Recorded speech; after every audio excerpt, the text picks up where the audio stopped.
पालघर जिल्ह्यातील सोमटा परिसरात 3 मार्चला मध्यरात्रीच्या सुमारास एक भीषण अपघात घडला।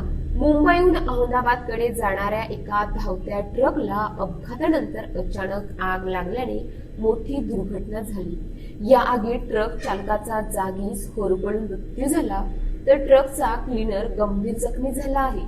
मिळालेल्या माहितीनुसार ट्रक मुंबईहून अहमदाबादच्या दिशेने जात असताना महामार्गावर येणाऱ्या एका वाहनाला जोरदार धडक बसली। धडक इतकी भीषण होती की काही क्षणातच ट्रकला आग लागली आणि आगीने ट्रक संपूर्णपणे भक्षस्थानी पडला।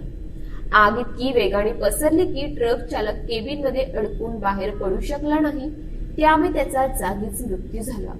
क्लीनर काहीसे बाहेर पडण्यात यशस्वी झाला, मात्र तो गंभीररित्या भाजला आहे आणि त्याच्यावर जवळच्या रुग्णालयात उपचार सुरू आहेत। वाहन चालवताना वेगावर नियंत्रण ठेवणे, सुरक्षित अंतर राखणे आणि वाहतूक नियमांचे पालन करणे अत्यंत गरजेचे आहे। त्याला कारणीभूत ठरू शकते। सुरक्षित वाहन चालवा आणि आपले तसेच इतरांचे प्राण वाचवा। अशाच ताज्या बातम्यांसाठी आमच्या न्यूज पोलीस रिपोर्टर चॅनलला लगेच सबस्क्राईब करा आणि बेल आयकॉन दाबायला विसरू नका।